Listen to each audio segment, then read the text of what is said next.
Hello and welcome back to my channel, and if you're new, then a little introduction. This is a place to share stories, adventures, and everything I wish I had known before embarking on them. My name is Drina, and you're watching From VG to Here.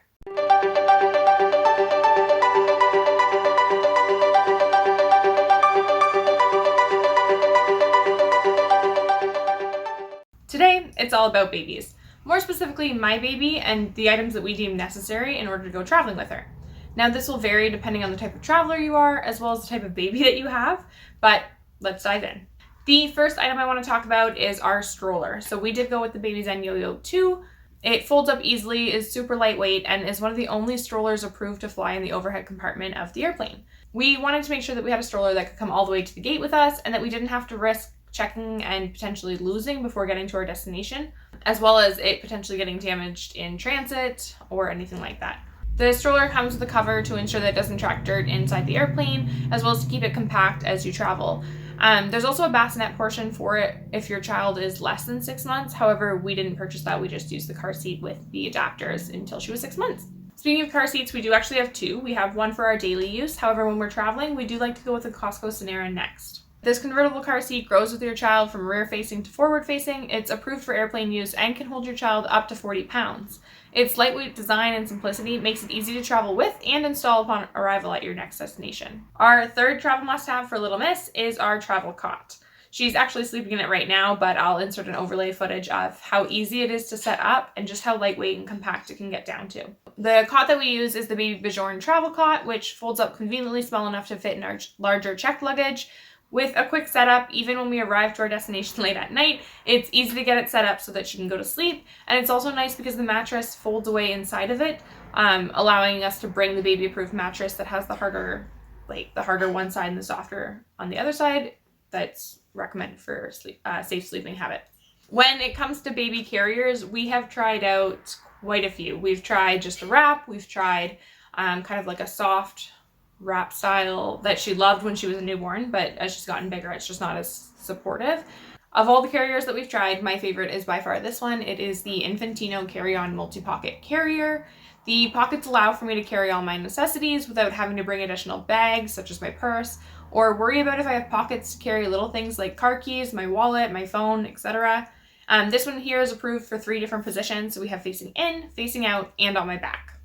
Next up, if you're breastfeeding in any way, shape, or form, so whether you're exclusively pumping, exclusively breastfeeding, or a mixture of the two, you're going to want to make sure you have a pump.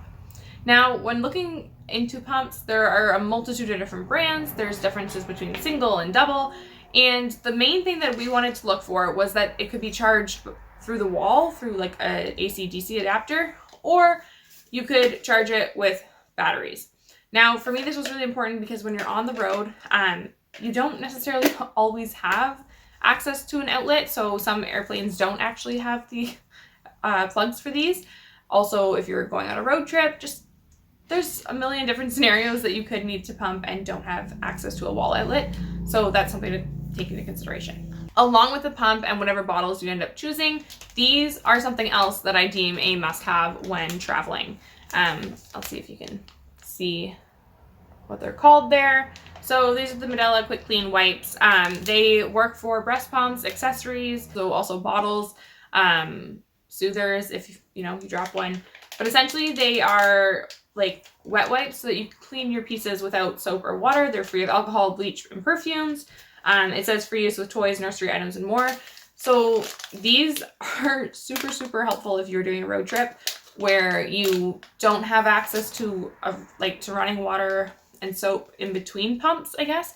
So for example, we went on like a long road trip that was like 18 hours, and we wouldn't necessarily always stop. So sometimes we would pump, feed, and then get back on the road. These came super, super handy for cleaning the bottles and cleaning the pump and whatnot. Now, I would suggest that when you do get access to clean running water and soap that you give them a thorough scrub, but for the interim, these are perfect. And since we're on the topic of wipes, these are another must-have for when you're hitting the road. So these are the Johnson's head-to-toe baby washcloths. I would take one out, but this is a new package. I don't want to open it. But they're essentially a big washcloth like this big, I would say. So they're bigger than your normal wipe for cleaning baby bottoms. And these are designed for, like it says, head to toe.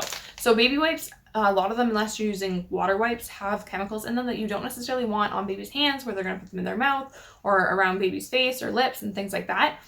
These, super helpful if you have a blowout on the road and you just, you know, when it gets in their socks, you just want to give their feet a nice clean. And again, when running water is not possible, or if you had a connecting flight that you missed or things like that, these just come in really handy when you can't get baby to have a bath right away. A nice, again, give them a bath once you have access to that, but this is really nice in the interim as well. So the next item isn't necessarily like a necessity, but they have been super handy for us, whether you're going on an airplane or if you're planning when the world opens back up again, on concerts or I know people have used them at monster truck rallies, football games, hockey games, whatnot. They are these noise canceling headphones. I've actually used these for multiple purposes that aren't traveling related. So when Elisa was really young, she would only sleep in the baby carrier. So I have used these on her while she is sleeping, while I was using the blender, grinding coffee, vacuuming. She loves these things. These are the brand Baby Bands, and they just help. They don't cancel completely all of the noise, but they help lower the decibels to something that's more appropriate for baby's ears. On the flip side of canceling noise, we introduced the Baby Shurer. This is a miracle worker. I'll just let you hear it for a second.